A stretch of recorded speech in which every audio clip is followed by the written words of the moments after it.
Well, guys, as always, I feel like I haven't seen you in a while. Fired up to be back and fired up to be around you guys. Appreciate you guys' time as always. And before talk football, just want to always, thank you, Jesus, for an opportunity to coach this team. I'm so blessed to be a part of this organization, this group of young men, the staff. And last week, some hard things happened last week. With the killing of Charlie Kirk, and that's hard. And regardless of where you're at politically, religiously, that is nothing what we're talking about now. There's a 31-year-old that was killed that now has a wife and two kids that are left behind, right? And then you have September 11th. And even talk with our team about September 11th. I mean, that was 24 years ago. The majority of our team wasn't even alive when, terrorists attacked our country and thousands were killed. So it's one of those weeks that just reminds you as a coach, my heart goes out to Charlie Kirk's wife and his kids. And like I said, regardless where you're at religiously, politically, it reminds you that we live in a fallen world, and reminds you that there's a lot of darkness and wickedness out there. And for me, as a head coach, that is what I'm called to do, is to build young men to be world changers and champions in a life that definitely needs more leaders, that desperately needs people to stand up for right. And that's what I'm called to do. And even what Martin Luther King said, darkness cannot drive back darkness. Only light can do that. And that's what we want to be as a football program. We want to be a light on a hill. Yes, we need to win football games and championships and all that. That's what every college football coach, that's their job, no question, mine included. But I believe God's called me here to develop young men to be champions in life in a world that desperately needs leaders. And so had really good conversation with our team about that stuff last week, and excited to grow them. And that's what I'm honored to do every single day, is build young men to create a tomorrow that is better than yesterday, right? And that's what we're all called to do. So with that being said, stepping into Air Force, this is a huge opponent.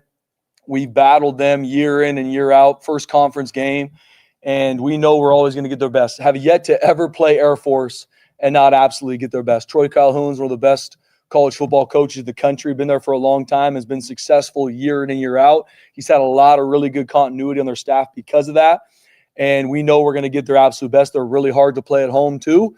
I know it's going to be a packed out house, so I can't say enough good things about Air Force and enough respect for Troy Calhoun and what he's been able to do. Obviously, offensively, Mike Thiessen's done, I think he's one of the best offensive minds in college football. Even seeing them evolve. Obviously, you have the triple option attack.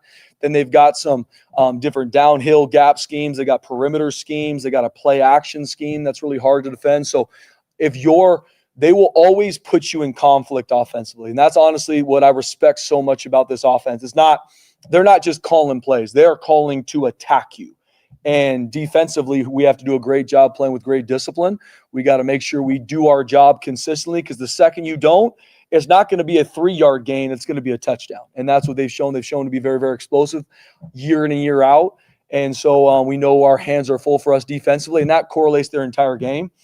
Defensively, they're going to be extremely sound. They do a really good job. They've got good personnel, and they're not going to beat themselves. They're going to find ways to create negative plays to get you behind the sticks. They do a good job taking the ball away, and they're going to be very, very sound. Got a lot of respect for what they do defensively, and no different special teams wise. They're gonna be right. They're not going to make stupid mistakes. That's not what Air Force does. And I got the utmost respect for how they play this game. And so we know in all three phases they're going to be on the attack, and we've got to find a way to be on the attack in all three phases as well. We got to find a way to win the game. Personnel-wise, they've got a lot of really good players. They got a good group of guys coming back from last year. I think their offensive line, it was one of the best offensive line units we'll see all season. I think 21 offensively is an absolute matchup nightmare. And so, across the board, they're going to have guys that we got to be able to defend. And then defensively, like I said, across the board, just a very sound group. And they're going to find ways to put us in conflict offensively and get us behind the chain. So we got our work cut out for us. Really excited to get into conference play. And we're on the road. Obviously, the first game we had in the season was on the road. We didn't handle that right. So excited for us to get another shot to go on the road and find a way to win against a really, really good conference opponent. So last week was good for our team.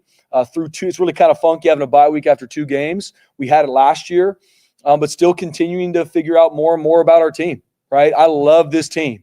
I love our leaders. But just because you love someone, I obviously want them to continue to grow. Right? I love my kids, but I don't want my 3-year-old to stay the same way. If she did, that ain't good. right? So I love our team. I love our leaders, but we still have a lot of growth that needs to happen. And I think we took steps last week. We had good practices. We had a lot of self-scout to get cleaned up from game 1, game 2, and we just got to grow fundamentally and technically. We were able to get a little bit into Air Force last week, but obviously into game week now, we're going to be full steam ahead onto them. And we know it's a huge, huge opponent that's waiting for us in Colorado Springs Saturday night. So excited what we did last week. Got a lot of things we needed to continue to fix and grow in. We had some guys banged up from the Eastern Washington game that we need to get healthy.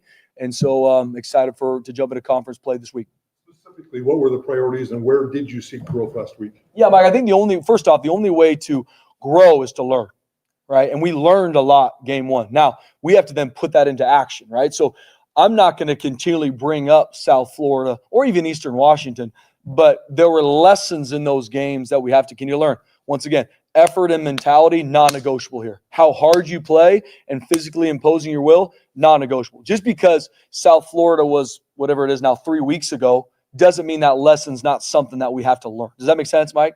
And so that's really the things that I went into last week knowing we have to continue to build that part of our team. We have to respond better to adversity. That showed up even in both games. How do we respond? Okay, what happened? Fix it, flush it, next play. We got to move on and go because elite teams respond to adversity. There's going to be adversity on Saturday night on both sides. I mean, Air Force is going to make their plays. They're going to have big-time moments in the game. Who's going to respond to adversity the best way on Saturday night? Championship teams know how to do that. And so those are things we need to grow in this week. Obviously, tackling is a huge part we need to continue to fix. Ball security, being efficient on offense. We got to do a much better job in our return units, special teams-wise. We got to be consistent kicking PATs and field goals. That competition was turned up. So there's a lot of stuff we got to work on through 2 games. What are your thoughts on the new injury reports? I mean, obviously, teams are going to know more about you, but on the flip side, you're going to know more about them. Yeah, I think it just creates, streamlined communication to where there's a lot less smoke and mirrors. If I'm being honest with you, I think it's good for our sport. Questionable can mean a lot of things, though. I mean, correct. I think guys are going to take that. I mean, how's that going to play out? I'm sure, just like anything, BJ, there's going to be guys that try and bend the rules, for lack of better words. We're going to do it right. If we're on the fence about somebody playing, it's going to be questionable. If we know the young man's not going to play, he's going to be out, and we're going to do things the right way. Air Force, I mean, I know some of it was because they were losing to Utah State, but they've got 32 pass attempts in 2 games. I mean, what are you seeing? I mean, some of those receivers were making some pretty nice catches. Yeah, they were. I mean, I think sometimes maybe a fan's perspective is triple option means they're going to run the ball every single play, which obviously they do a very, very good job running the football. But quarterback-wise and receiver-wise, they're talented. Their offensive line is one of the best offensive line units I think they've had in a long time. And so, I mean, they're going to be explosive passing the football. Now, I think the Utah State game, especially in the fourth quarter, maybe throws off some of those things. But the second you start losing your eyes and you start just running down to stop the run, they will be extremely explosive throwing the football. And even in the Utah State game, you see it. Utah State knows they're going to throw the football. Air Force throws the football and is explosive doing it. So, like I said, I think the world of Mike Thiessen, Trey Calhoun, what they do offensively. I mean, they are always evolving, finding new wrinkles and ways to attack a defense. And we know they're going to have their stuff for us. I don't know what that is, but they're going to have their package to attack us. You use 2 quarterbacks. What are the biggest differences between the 2? Yeah, I think 11 and 9 both have really good skill sets. And both do things better than the other. I mean, I think number 11, I mean, you see some of the throws he made in that game. There's some big-time throws. I mean, and he is ripping it. He runs the ball really well. Obviously, in the triple option offense, you have to. I think number 9 runs the ball really well, too, and can throw it. So what they're going to – I'm sure we'll probably see both. I don't know what they're going through. Trey Calhoun, like I said, I think the world of, but I'm sure we'll see both. Both can run that offense at a high level, and I'm sure we're going to see both of them on Saturday night. This a couple times this year, but just the last scheduled meeting against Air Force. I mean, I know it hasn't been a long history, but you've had some great games the last 2 decades or whatever. Just man. With realignment stuff, what do you make of this being the last game against Air Force? Yeah, BJ. I mean, you look at – and I'm going to talk with our team because, I mean, I talked to her. I mean, even with our squad now, I mean, there's only a handful of guys that have ever started against Air Force, right? Didn't play them last year. Had some seniors that have graduated, so on and so forth. So I'm gonna talk to them about the history of this game. Right, we've played them a year. I mean, this is, I think, the 8th time I've played them. And so looking at, I mean, how many times where, Boise State's going to go play in the championship, lose to Air Force, don't make it, right? I mean, it's been a great back and forth game. And, I mean, back in 2021, beat us on the blue, right? I mean, there's been just really, really good games back and forth. And so, I mean, like I said, it's a hard game to play. We got a lot of respect for what they do. I'm sure we'll find a way through scheduling at some point to see him here in the future at some point, but especially changing conferences is not going to be in the near future. And so, and right now for us, I don't get into too much of that with our team, BJ. Like, this is the last time. I mean, last year it wasn't like this is the last time we're playing Wyoming. It was like we're playing Wyoming now, and we're going to focus on that. No different for our team. We're playing Air Force now, and get your mind right. For people that don't know, what makes the triple option so difficult to scheme against defensively? Yeah, first off, they put you in conflict, right? Because the triple option attack, you've got to tackle the dive, you have the quarterback running threat, and then you have the pitch, right? That's where the triple comes into effect. But off of it, that is a part of what they do for sure, and that's hard to practice first and foremost. That's scout teams got to be on point, but I don't care what scout team you have. It's not going to be at the speed and the physicality that Air Force is going to run it with. But they have so many good answers off of it. So many different run schemes, pass schemes, reverses. I mean, if you overplay a run, you're getting reverse out the backside. They got double passes. So they put you in conflict. And the second you don't have great eye control, the second you're not fitting exactly where you should be, it is going to be an explosive for them. They're not going to miss that. I've never seen Air Force ever like, oh, they should have came back to that play, and they never did. They're coming back to it. You watch the game on Saturday night. If they get an explosive play, you will see it real soon because they know how they're going to attack you. They're going to attack you until you fix it. And that's why I told our defensive staff, like, this is the game that we got to make sure we have answers. We got to make sure, and the physical fight is not just the defensive line, which that is an absolute bloodbath inside for sure. But it's physicality, the whole 53 and a third, right? It's a big corner game. Our corner's got to be ready to come up and tackle or it ain't going to work, right? And no different offensively. We got to find a way to make sure that we are efficient offensively, that we continue to score points, right? I mean, that's team football. And we got to make sure on special teams that we change the game on special teams. We don't get the game changed against us, which really has happened today. Chris be pretty good after the catch against Eastern Washington. I know you guys do everything you can to simulate game speed, but also game speed is just game speed. So as he gets more game reps, how much better do you think he will even be? Yeah, absolutely, Jay. I mean, Chris has grown so much this year, so proud of what he's done to date. I'm proud of how he practiced last week. Game reps are gold. And so the more game reps he gets, I think he's even going to play faster and even be more explosive as long as he can continue to be consistent with his rehab, how he practices, how he preps. Field goal kicking. I mean, you can't go into games saying, well, we might just use 2 kickers to kick field goals. I mean, that's not good recipe. Yeah, but you did that last week. I see Boomer still listed as your starter despite Kanan Moore. How are you guys working out place kicker? Yeah, Johnny, that was a huge competition last week. So we brought the whole team up on the hashes, and we're going to chart it and grade it and see kind of who our best guys are. Right now it is still Boomer, but we're going to compete this week because we have to be consistent, kicking PATs and field goals. Have to. I mean, and I'm not alone. And that's not different at Boise State than somewhere else. Like, we have to be consistent doing that. We haven't been. And so it's my job to make sure. And I believe in our kickers. I believe in them. I know we have what it takes. And so I got to make sure they're going out there and playing free. And that's been a big push this past week. It still could change by Saturday, or might. Absolutely. I mean, we're gonna go out there tomorrow, Tuesday practice, compete and chart too, BJ. So last week they all did a good job. I think Boomer, like I said, is still in the lead and is our starter. But we're gonna continue to go compete Tuesday and Wednesday practice too, BJ. Why did you make the switch as quick as you did, maybe in the last game? Game reps is all you got. Right. I mean, like we talked about, even with Chris Marshall, those are gold. So in a situation, especially like, Eastern Washington, we were in a situation where the game was going well for us. I wanted to see who performed in some of those stressful situations. I wanted to see how our true freshman Kanan Moore, what would he do? Right. You can say what someone would do, but I relate it no different to golf. I think, and I can't, but some guys can go out to that driving range when no one's around them and just smoke the ball. The second that they're playing and there's a little bit of heat on them, they start shanking stuff. So I relate kicking to that. I'm not a kicker. I don't pretend to be elite in that space, but I want our guys to be, I want to make sure the stress in practice is close to a game. But when I got opportunities in the game to get guys looks, especially when we missed a couple, missed a PAT, missed a field goal, I'm gonna give some other guys a situation to compete. Reeser in the competition. He did a good job in practice too. I mean, he's a part. All three of those guys are competing right now. Jarrett came in on kickoff and kicked, I think, 2 touchbacks. So it's all three of them competing right now. You mentioned offensive efficiency twice. Where do you want to be tighter? Where do you want to be better? Yeah, Mike, we have to be efficient on first down.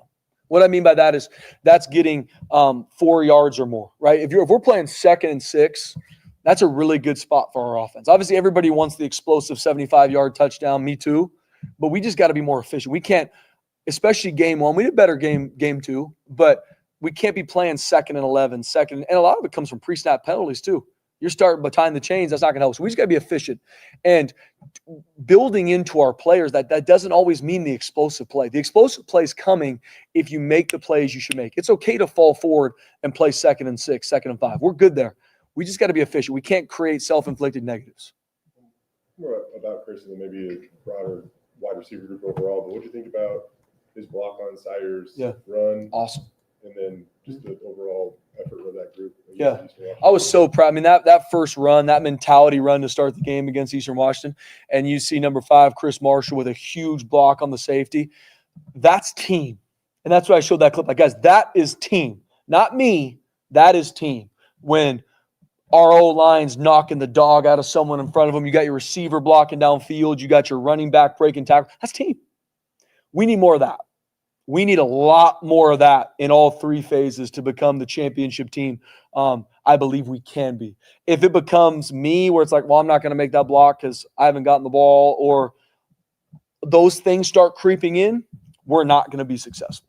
And so really exciting to see those plays in the last game we played. We need a lot more of that, though. Jaden Mickey, how much have you seen just the way he played? How much have you seen that fire him up this last week? Yeah, man, I'm really proud of how Jaden Mickey played game 2, with his urgency, his consistency. There's still some stuff on film. There's a couple different coverage reps that we got to clean up technique-wise. But I like his mentality. I like how he comes to work every day. I love how he preps. Very, very smart football player. I mean, he understands defensive play. He understands adjustments. He understands leverage. So, and he had a really good week of practice last week. So, and Devon Banks, guys, is not completely out of this, man. I got to continue to grow him. I know his heart is for this team. His heart is to become the best version of himself, and I believe he's going to continue to grow. But Jaden Mickey's played really well, and he's earned that right. Recruited him out of the portal. What was kind of the biggest things you learned about him? Yeah, I remember we recruited him out of high school, and so I got to know him really well coming out of high school, and then obviously getting back to know him when he was in the portal, leaving Notre Dame.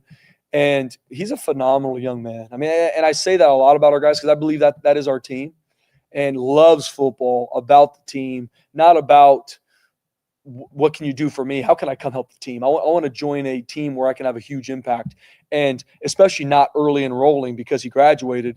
I mean, when you enroll in the summertime, it's like drinking out of a fire hose. It's coming on you quick, and he did a great job through fall camp and obviously started game 2 and did a great job. How's Breezy's health coming along? He's little by little. I don't know when Breezy's going to be back, hopefully here soon. But right now he was not able to practice last week. With Dylan Riley, I mean, I know he's kind of third on the depth chart, and some of his carries have come in, I don't want to say mop-up duty, but just maybe at when the game's on the line. But how do you kind of weigh what he's doing? And he's your leading rusher through 2 games. I mean, how do you keep finding ways to get him the ball?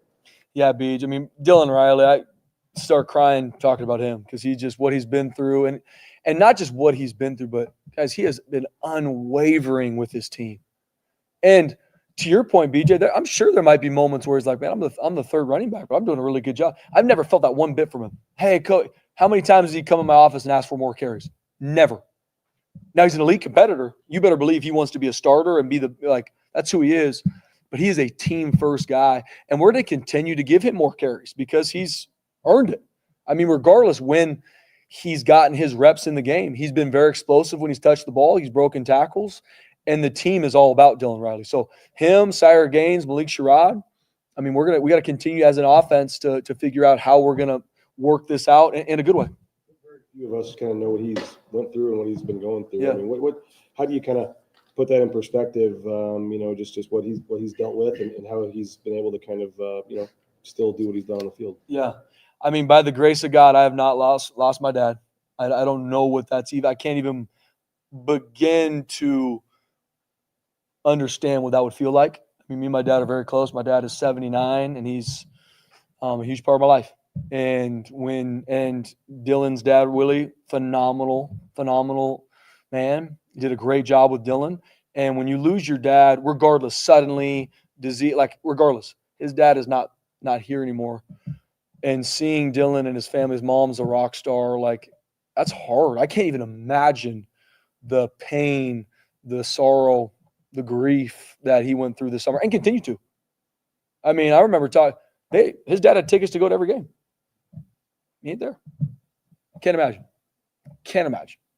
And seeing him unwaver as a team, never been late to anything, hasn't taken practice off because of anything. And I would be if he said, Coach, I can't practice, I'd be like, I get it, brother. Never once. Didn't miss a workout, right?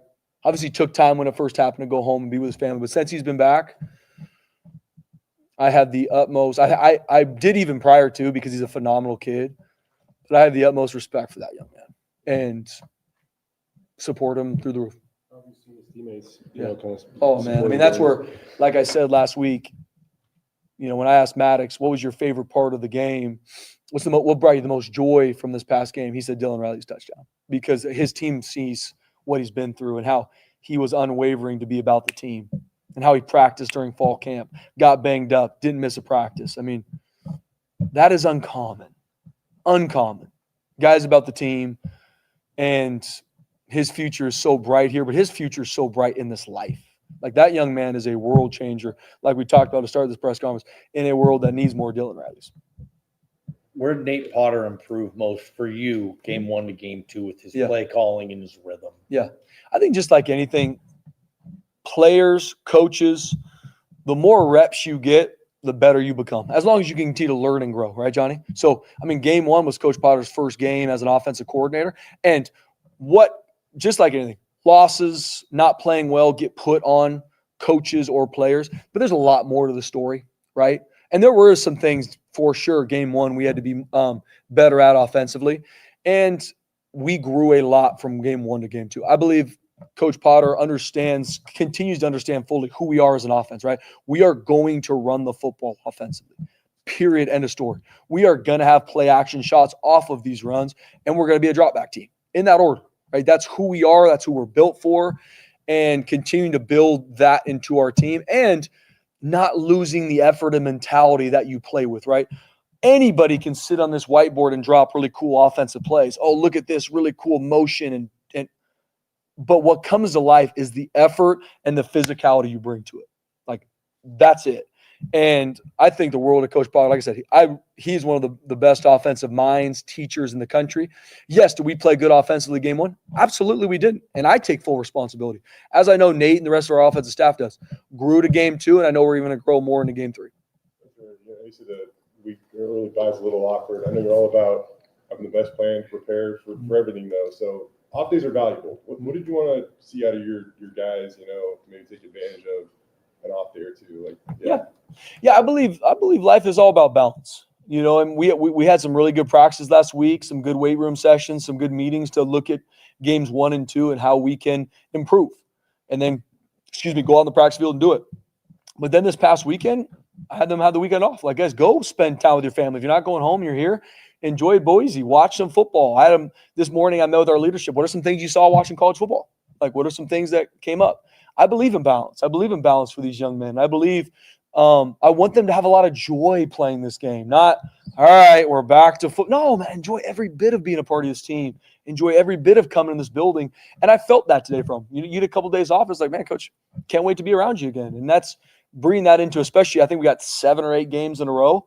I got to find a way to make sure we create that even on this 8-game stretch. Assume their seat was here for them when they got back. Yeah, correct. I can promise you that, yes. Different games to watch, Air Force, whatever. But did you watch the end of the Notre Dame game? I did, yeah. Thinking about in Yeah. a couple weeks? Or? I did, man. I was able to watch. That's right around bedtime for little Rosie in Eleanor. So that's all hands on deck. But was able to watch a little bit of the end of that game, which was a crazy ending, 4th and goal, touchdown. Thank the world of Notre Dame. Excited to play them when we get to that point. Was able to watch the Georgia Tech Clemson game. What other games? Well, I watched obviously the Utah State Air Force game. Watched a little bit of the Minnesota Cal game. But I usually catch about 3 minutes, and then I got to go outside. No, don't get to go outside and watch them ride bikes and color chalk. And so it's a blessing, though, man. I mean, especially as a coach, like I don't know the next time that I'm going to get a day off like that with our kids, right? So I got to be really intentional. My wife Rachel does a phenomenal job. It was awesome to be able to go to church yesterday, just get time with our family. I'm excited to be back at it. Effort and mentality, you obviously preach that it's non-negotiable here. How much have you seen that continue to grow during the bye week too? I am proud of how we've grown that to this point. Are we where we need to be with our effort and our mentality? I'm crazy to say we are, but I really believe that our guys understand why it matters, right? To your point, Mike, learning from game one. Like, I don't need to tell them, hey, guys, if you don't play hard and you don't play with mentality, it's going to hurt you if we're just blowing teams out. We got punched in the mouth game one. And there's some points even game two that we didn't play our best. So that is the foundation we build everything on, is how hard we play and if we can physically impose our will in all three phases. That's us. And the second we lose that, we have nothing here. And so making sure our players see that, and you do that in practice. And I think we did a good job last week in practice. Now we got to continue to follow it up this week. You guys are 28-1 over the last 29 bye weeks. You haven't been around for all of those, but is there a blueprint, a system, like how the program does that well, coming off getting an extra week for an opponent? Good question, Johnny. I don't know. I did not know that's a crazy stat. I did not know that. I think each week's a new week. I think every your team grows, has to continue to grow as the season progresses. I mean, you look at college football, there's going to be teams right now that are ranked in the top 25, and then in 3 weeks are not. And then teams that aren't ranked will be ranked, right? Because it's the ebb and flow of a season, the ebb and flow, especially when you get into conference play. So for us in a bye week, what I believe in, and I'm not saying this is the perfect plan, I believe in making sure you self-scout yourself. Like, what are we calling? Why are we using it? What are some fundamentals, techniques we're missing? And then having a really good conversation about our personnel. Are we using our best players? Or is there a player somewhere that has practiced really well and we just missed him? I don't think we did, but let's go through every single name of our team. Like, who are they in the right spot? And so really take time to do that. And then obviously getting a jump on the opponent you're going to see. Thanks, Bells. Thank you.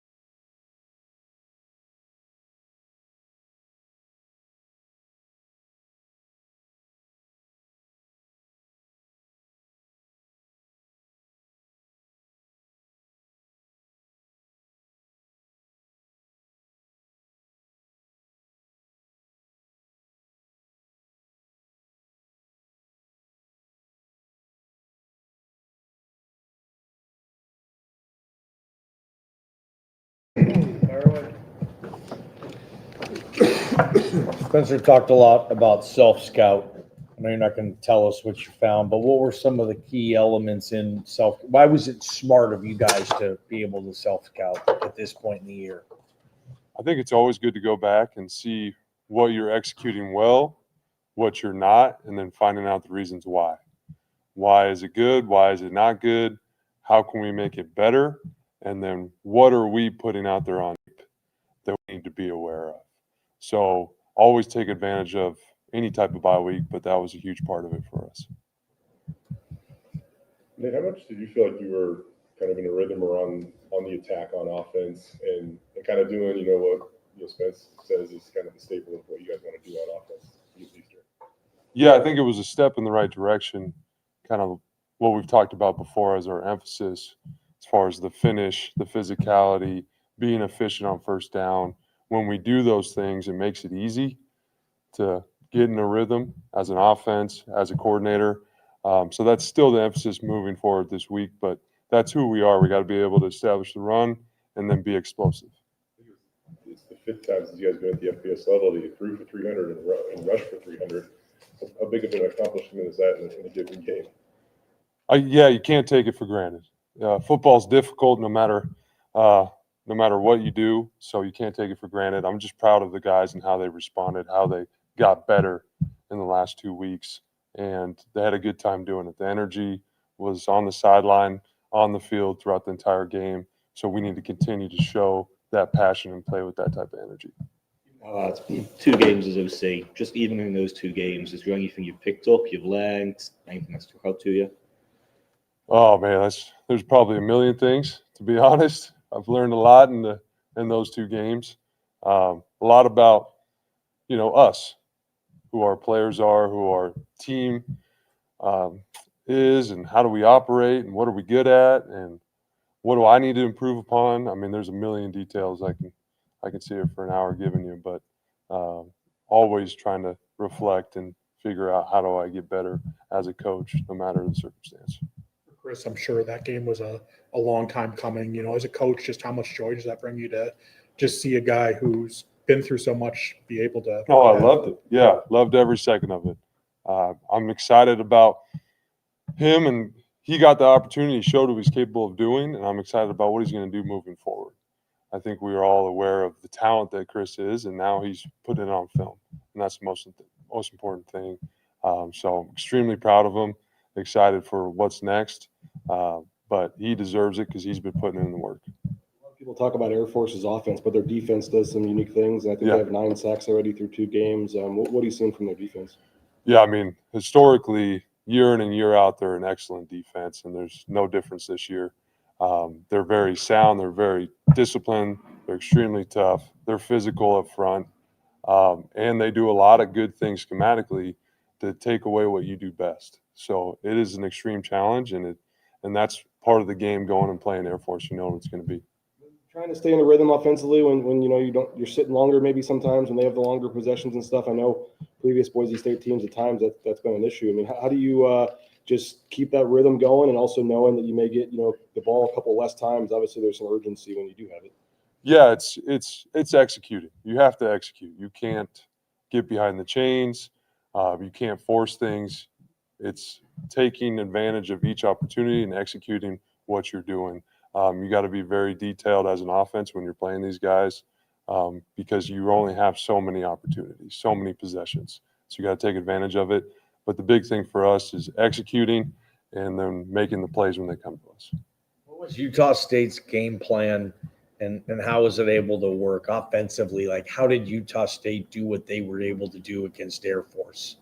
Yeah, I think kind of what I spoke about. I thought they did a great job of just being efficient, and then when they took shots, they hit their shots. They were explosive down the field, and I think that's what you got to do. I think they did a good job playing to their skill set, to their personnel, but they didn't have a ton of 3rd and longs and XLs, a ton of pre-snap penalties, all those types of things that can kill you against a great defense like this. It might have been just coincidental, but you guys got Matt Lauder involved early against Eastern too. Was that coincidental or intentional? Or no, it's intentional to try to get him in the flow of the game as quick as possible, knowing how talented he is. So that's always a point of emphasis for us. But just trying to find ways to get, if it's Matt or anybody else, just get our playmakers the ball, as quick as possible, just to get in the flow of a game. Go back, maybe it's an obvious question, but how much of a playmaker can Matt be? I mean, you look at like his yards after the catch numbers. I mean, he was one of the more elusive tight ends in the country last year after the catch. Yeah, I think he's shown that he's capable of doing it. I think there's still more in there, and I know he's hungry to keep getting better. I think there's a few plays he could have probably made that he wants to make that we're trying to improve upon that he can in the future. But I think there's still a lot there. But he does surprise people with his ability to run after the catch, and I love it. I mean, that's always the goal for any tight end is don't get tackled by the first guy. Your leading rusher is Dylan Riley through 2 games. I mean, I know he had the big long one, obviously, when the score was already kind of out of hand. But what have you seen from him, and how is he trying to work his way into getting more action? Yeah, I've seen a lot of growth and maturity out of him. I think he's gotten better and better and better, and he continues to do that right now, and it's showing up. And we already know, based on what he did last year, kind of what he's capable of doing as far as the home run threat with the speed that he has in space. But it's all the little things that he's building trust with the coaching staff with as far as protection and being consistent at practice that he's doing as well. So I'm excited because that just adds depth to that room, and he deserves it because he's been working really, really hard the last year. I know he's 3rd or whatever on the depth chart, but do you have to find more ways to get him out there? Yeah, I think that's always evolving. it's always evolving. I think he's deserved everything he's gotten. He deserves more based on what he's shown. To your point, up to this game. So excited for where he's at. What you guys were really able to establish the run game on that first drive. Just how does that set the tone for the offensive success for the rest of the game? Yeah, that's been the message for the last couple of weeks. Is that mentality is really what that first drive was. Is coming out, playing confident, playing fast, playing physical, and it was nothing to do with scheme or coaching. That was purely effort and mentality. So now the emphasis is how do you do that week in and week out. But that was a great example of what we're trying to build consistently within this offense. Do you see the right tackle spot? Those guys still just continuing to rotate moving forward? Would you prefer one guy kind of takes the spot there? Or we saw obviously they both played a lot in the last game. Yeah, I think you always prefer one guy just separates himself and kind of takes over any position. But I think it's always good to have competition within a position. I think that's what we have at right tackle right now with Big Lou and Hall. I think they're pushing each other. They're both getting better. And for us, that's a good thing because that's helping them improve. And if somebody does kind of take that big step forward, then we'll adjust as we need to. What's your relationship like with Dirk Cutter these days? He still works here and you guys bounce ideas. Yeah. Is there like a system you guys have? Yeah, we kind of have a structure in place based on the day of the week. There's communication that I'll get from him. You know, he's very still involved. He's out at practice. He's around. He's getting his workout in every day. So there's plenty of time for us to communicate. And he does a good job of telling me what I need to know and being supportive when I need it. And it's been a great relationship so far. Get back to Chris real quick. And we kind of touched on him there. You know, for a long time, he was trying to prove to you guys that he could show up in practice. And now he finally gets to play on game days. But it's been a while since he played on game days. So it seemed like he almost got better after the catch as the game went on against Eastern. How much do you feel like, you know, the more game experience is going to help him even get even better? Absolutely. I think he will get better.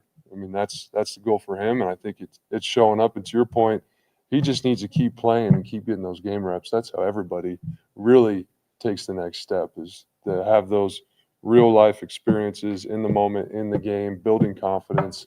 And he's no different. So I expect him to keep getting better with those reps. Why do you do so good after the catch? What makes him good after the catch? Oh man, there's a million things that I don't have. A lot of athleticism and twitch and awareness and all those good things that you want in every skill position. Cool, thanks, guys. Appreciate it. Thank you.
How much did the bye week help, the defense get an extra look at the triple option? Yeah, I think it was good. We had to do some periods with good on good kind of regular football because I always think in the bye week you want to keep that speed up, and then you want to have some good blockers on good defensive linemen and back and forth, and you want the receivers to see good speed. But it was advantageous to get a little jump start on that for sure. I know some of it was second half against Utah State. They had to throw the ball, but I mean, they got 32 pass attempts in 2 games. They had 9 in the first game and then even 5 in the first half of the Utah State game. What are they throwing the ball a little more, or what do you see? And obviously, they had some nice throws and catches in that game too. Yeah, I think it looks like they want to throw it a little bit more, but also kind of the situations of the games dictated that a little bit. But right now we got to be ready for both, and I think you got to always be ready for the triple option no matter what defense you play. You can't all of a sudden just decide we're going to play man and don't have a plan for triple option. So that's always got to be in the back of your head. But to your point, they have thrown the ball a little more, and I think they've attacked vertically a little bit more than years past.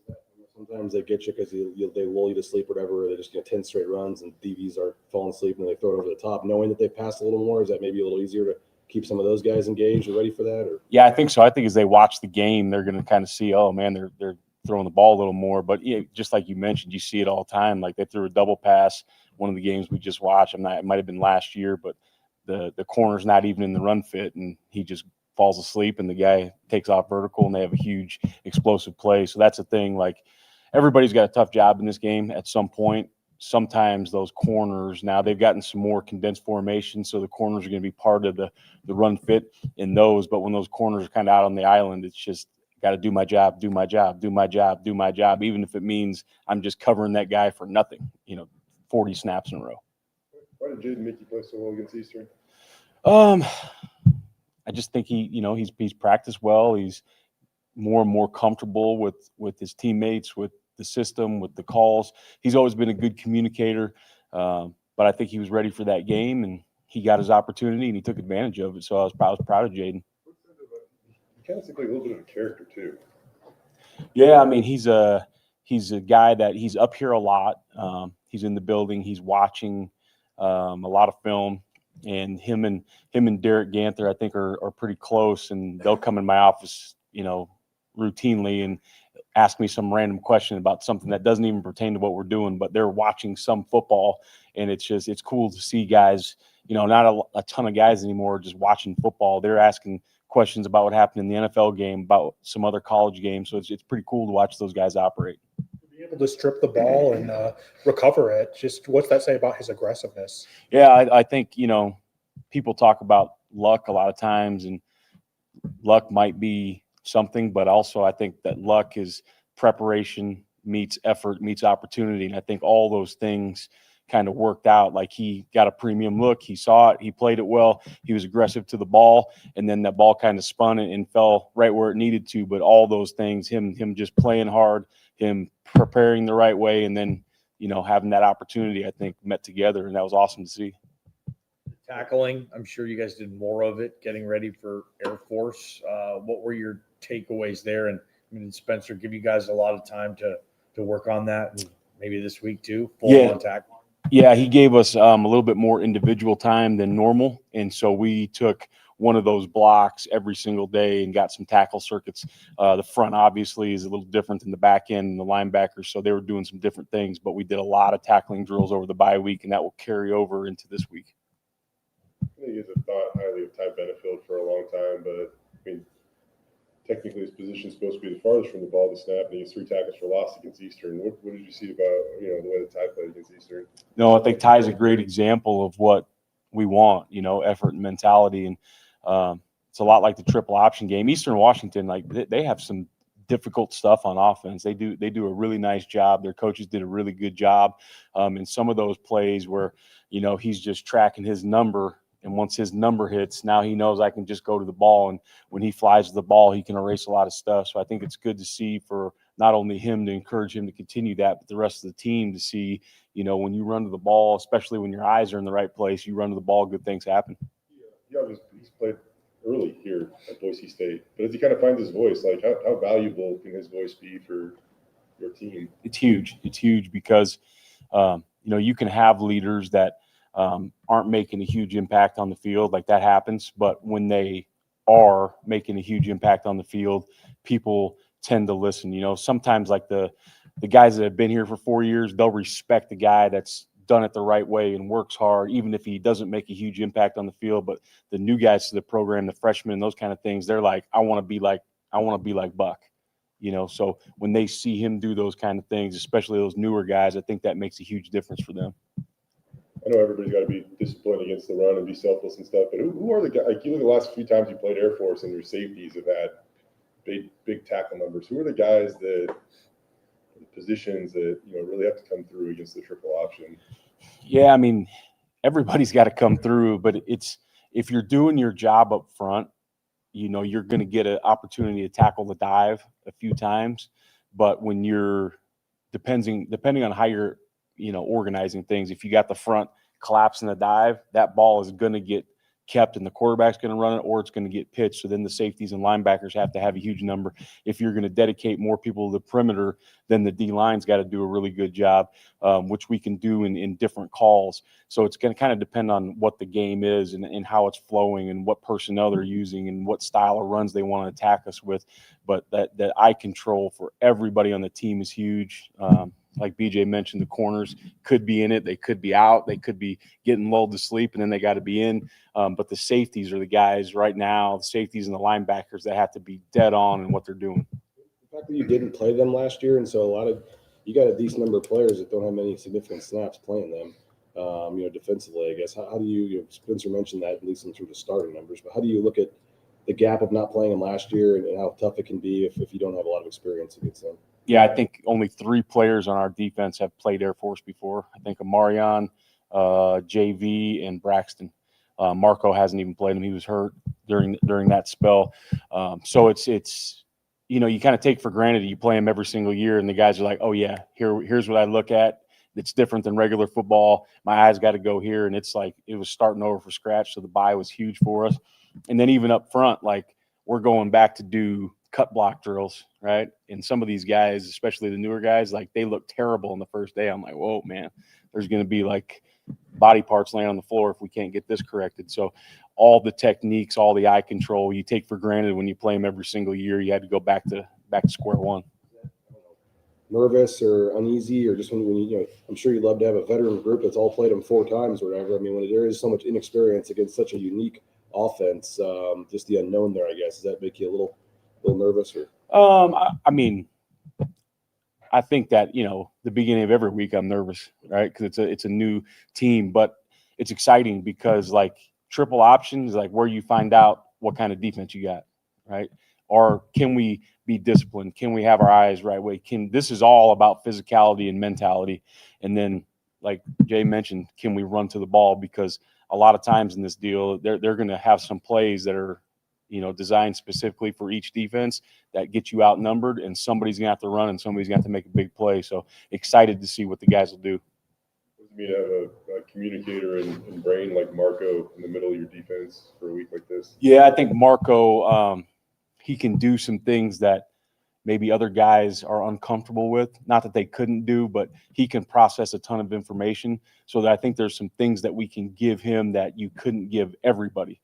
Like Tubes last year, he could process a lot as well. But I think Marco, you can give him some things that we either need to get checked or, hey, here's a look that nobody else is going to see. So your eyes are going to take you here, but we need you over there. So it's really cool to have him. Trey, what can you tell us about him? Like you go to practice, it seems like he does a lot of things like, in terms of effort or energy, right? And then he gets into a game and he has been waiting for a pick and he gets the pick. Yeah. No, Trey's had a ton of good plays in practice. Trey will be a really good player at Boise State. We're just working through a lot of things with Trey where, it's not – if Trey's guarding his man, there's no questions. It's all the other things. Where do I fit in the run game? How do I play bunches and stacks and those kind of things? And he's doing a good job with it, but he's still growing in that aspect where it's not always, hey, number one standing out there, you go cover that guy. Because if that was it, Trey's dynamite. In any game, you'd love to blow a team out so you can get some young guys in. And against Eastern, you did. So how valuable is that for him to have that moment motivate him to, continue to chase more of them? Valuable for him, valuable for all the other guys that got an opportunity to play, because we're going to need a lot of those guys sometime throughout the season. It was also very cool to watch the sideline camera and watch how the team got so juiced up when Trey got that pick. So obviously he's got some respect of his teammates. They like him. That's really cool to see too. When a young guy at the end of the game makes a pick and the veteran guys are going crazy. Mad Dog's running down the sideline. The other DBs are going crazy. It was pretty cool. Obviously, I've been preparing for this game, all offseason in terms of your schemes and things, but I don't know if you got a chance to watch it live on Saturday night. Did you pick up anything different just from their timing or anything when you're watching the game live in terms of watching the TV tape? I did get to watch it a little bit live, but it was my wife's birthday, so I couldn't dedicate all my vision to that. But no, I think they watching the game live, I think they made a few change-ups that were good, a few wrinkles in their offense, some of their personnel stuff. So that was some stuff that that we had to get back in here and really take a look at on Sunday morning. Are you scribbling stuff down on a notepad, or do you just kind of remember that? Yeah, I usually have my iPad sitting right there. So I have my little pencil and I kind of take notes as I'm watching some of the games, not even just the game we're playing, but some things I might like through other games, and just go back and find those things throughout the week. Thank you. All right.